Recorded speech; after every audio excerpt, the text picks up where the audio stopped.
तुमचं स्वागत. ज्या संख्येनं आपण सर्व इथे उपस्थित आहात आणि आपल्यातला उत्साह जो दिसतोय ते पाहता एक गोष्ट नक्की आहे की आजचा दिवस महाराष्ट्रासाठी ऐतिहासिक आहे. सकाळी मी कोणाला तरी सांगितलं की आजच्या दिवसाचं महत्त्व काय आहे.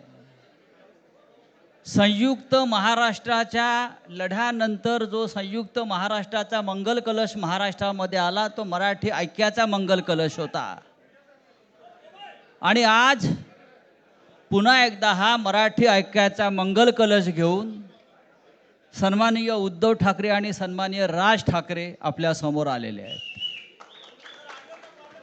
तोच आनंदाचा क्षण आज महाराष्ट्राच्या जीवनामध्ये आलेला आहे. मी अजिबात यापुढे काही बोलणार नाही. हाच मंगल कलश मुंबईसह अनेक महानगरपालिकांमध्ये विजयी भगवा ध्वज फडकवल्याशिवाय राहणार नाही. आणि या महाराष्ट्राला फक्त ठाकरेच नेतृत्व देऊ शकतात आणि महाराष्ट्र ठाकरेंच्याच मागे जाईल हे सांगणारी आजची पत्रकार परिषद आणि आजचा दिवस आहे. मी यापुढला सूत्र ही माननीय उद्धव ठाकरे व माननीय राज ठाकरे यांच्याकडे देतो.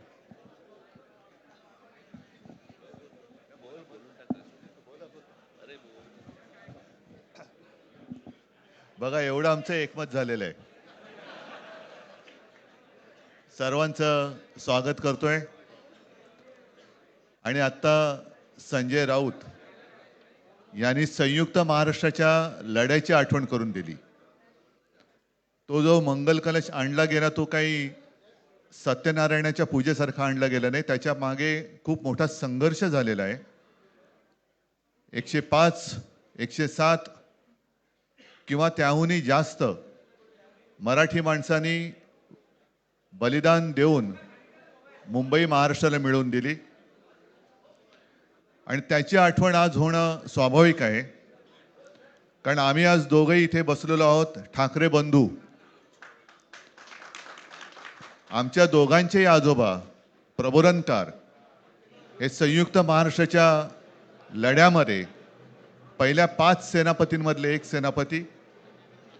त्यांच्यासोबत माझे वडील म्हणजे शिवसेना प्रमुख हिंदू हृदय सम्राट बाळासाहेब ठाकरे, राजचे वडील म्हणजे माझे काका श्रीकांतजी ठाकरे, म्हणजे अख्खं ठाकरे घराणं त्यावेळेला मुंबईसाठी संघर्ष करत होता. त्याच्यानंतरचा इतिहास मी काही आता तुम्हाला सांगत बसत नाही. पण मुंबई महाराष्ट्राने मिळवल्यानंतर मुंबईमध्येच मराठी माणसाच्या उरावरती उपरे नाचायला लागले आणि त्यावेळेला न्याय हक्कासाठी शिवसेना प्रमुखांना शिवसेनेला जन्म द्यावा लागला. साधारणतः 60-65 वर्ष आता होतील. पुढच्या वर्षी शिवसेनेला 60 वर्ष होतील. इतकी वर्ष व्यवस्थित गेली आणि आज परत आपण पाहतो आहोत की मुंबईचे लचके, मुंबईच्या चिंधड्या उडवायच्या हे मनसुबे त्यावेळेला ज्यांना मुंबई पाहिजे होती त्यांचेच प्रतिनिधी जे वरती दोघं जण, वरती म्हणजे इकडे नाही दिल्लीत बसलेले आहेत, त्यांचे मनसुबे आहेत. आणि आत्ता जर का आपण भांडत राहिलो तर मग तो जो काय संघर्ष, ते जे काय हुतात्मा स्मारक आहे त्याचा मोठा अपमान होईल. आज आम्ही आमचं कर्तव्य म्हणून एकत्र आलेलो आहोत आणि मी मागेच म्हटलं एकत्र आलो आहोत ते एकत्र राहण्यासाठी. यापुढे मुंबईवरती आणि महाराष्ट्रावरती कोणी वाकड्या नजरेने किंवा त्यांच्या कपटी कारस्थानाने महाराष्ट्राला मुंबईपासून किंवा मुंबईला महाराष्ट्रापासून, मराठी माणसापासून तोडण्याचा प्रयत्न करेल त्याचा राजकारणात खात्मा केल्याशिवाय राहणार नाही. शपथ घेऊन आम्ही मैदानात उतरलेलो आहोत. उत्साह अमाप आहे. मी तुमच्या सर्वांच्या माध्यमातून मला कल्पना आहे की आज केवळ महाराष्ट्रच नाही तर अख्खा देश बघतोय.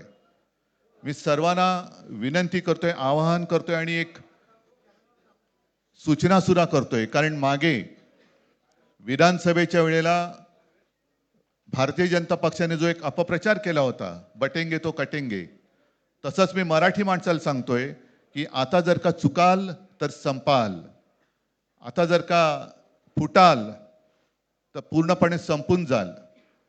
म्हणून परत एकदा तुटू नका, फुटू नका आणि मराठीचा वसा टाकू नका, हाच एक संदेश मी आमच्या आज दोघांच्या युतीच्या निमित्ताने संपूर्ण महाराष्ट्राला देतो आहे.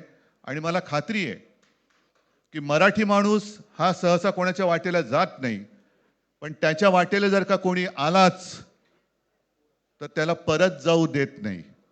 मी सगळ्यांना परत मनापासून धन्यवाद देतो. आणि राज,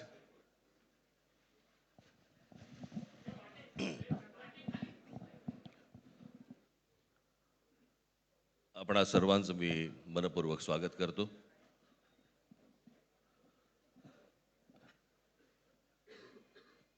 जे काय बाकी बोलायचं आहे ते सगळं जाहीर सभा जेव्हा सुरू होतील त्यावेळेला बोलूच आम्ही.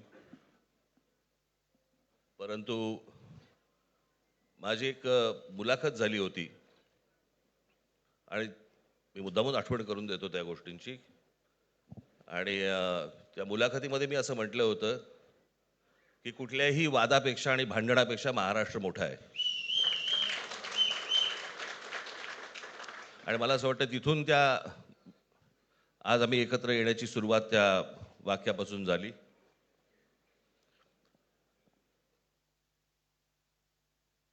कोण किती जागा लढवणार, आकडा काय, हा नाही सांगणार तुम्हाला.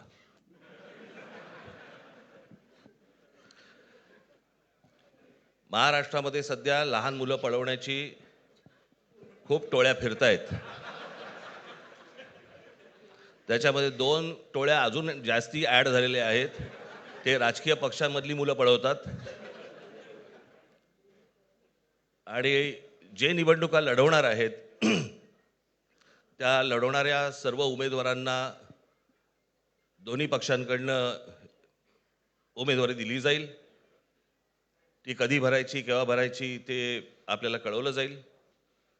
आज फक्त आपल्या समोर एकच गोष्ट मी आपल्याला सांगू इच्छितो की बरेच दिवस ज्याची प्रतीक्षा महाराष्ट्र करत होता, ती शिवसेना आणि महाराष्ट्र नवनिर्माण सेनेची युती झाली, हे आज आम्ही आपल्याला जाहीर करत आहोत.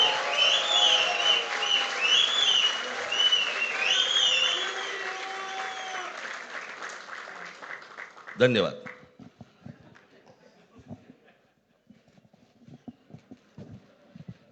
आकड्याचा खेळ संपला ते बरं झालं.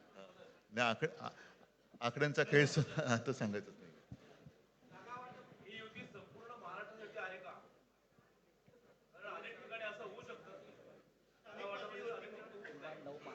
अजून अजून बाकीच्या महापालिकांमध्ये सुद्धा कालपर्यंत युती झालेली, जशी नाशिकमध्ये झालेली आहे, बाकीच्या ज्या महापालिका आहेत त्यांची सुद्धा त्यांच्या तिथल्याही युतीवरती आज उद्याच शिक्कामोर्तब होईल.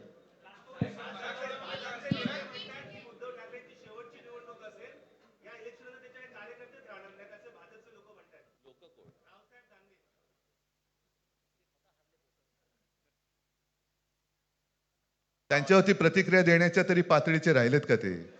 त्यांना त्यांच्या पक्षात सुद्धा कोण विचारत नाही. जाऊ दे.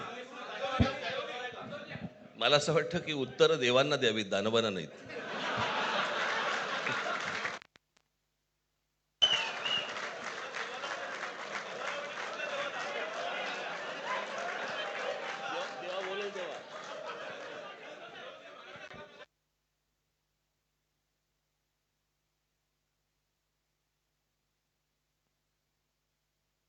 मुंबईचा महापौर मराठीच होणार आणि तो आमचाच होणार.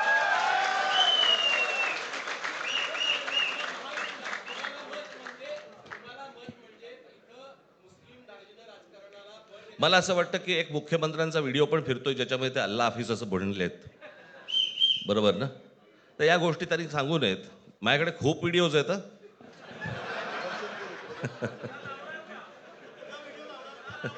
काय ते काय बोलतात त्याच्यावरती माझे व्हिडिओ तयार असतील.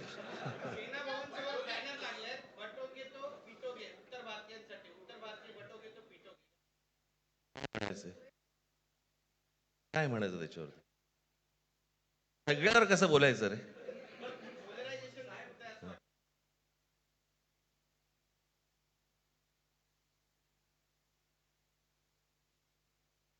मला असं वाटतं आज मुंबईचं मी तुमच्यासमोर आम्ही जाहीर करत आहोत आणि बाकीच्या जशा अशा होतील तशा तुम्हाला कळवलं जातील.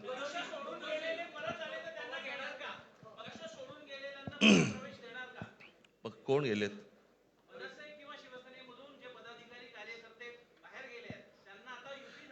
येऊ तर देत पहिलं. हे जरतर वरतीच खूप असतं सगळं.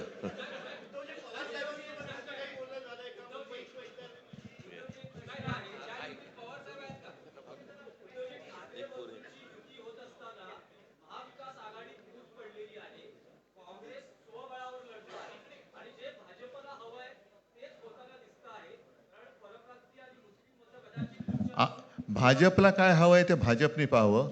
मराठी माणसाला काय पाहिजे ते आम्ही पाहतो.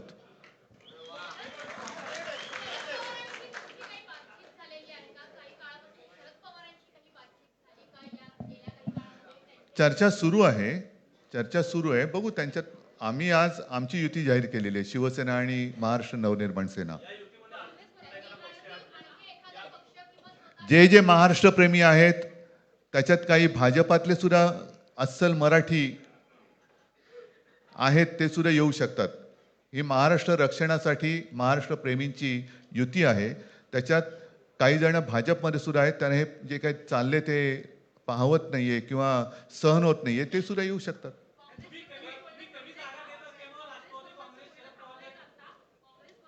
काँग्रेसने जर जाहीर केलं ना, हो मग आता म्हणजे आणखीन काय बोलायचं? तोडलं का तोडलं का?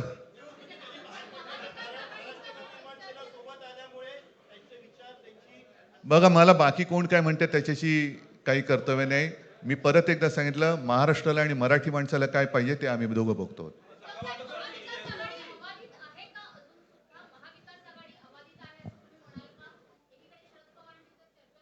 सगळे पक्ष बाहेर पडून आघाडी अबाधित आहे.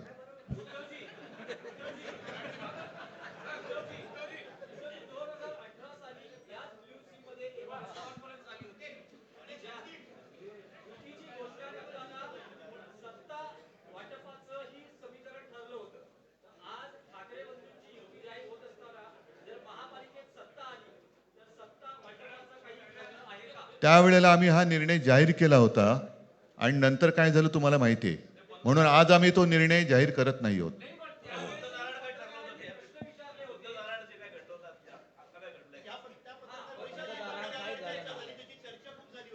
आता आमचं दोघांचंच घर आहे ना, दार बंद कशाला करायचं? ठीक आहे, चला. मला असं वाटतं बाकीच्या प्रश्न आता काही तसं काही नाहीये. निवडणुकीपूर्वी अरे झालेलं आहे ना जागा वाटप. माझी निघताना फक्त एकच छोटी विनंती आहे. ज्यांचं मुंबईवरती, महाराष्ट्रावरती, मराठी माणसावरती प्रेम आहे, अशा सर्व माझ्या पत्रकार बांधवांना, भगिनींना माझी विनंती आहे की आमच्या पाठीमागे उभे राहा. धन्यवाद.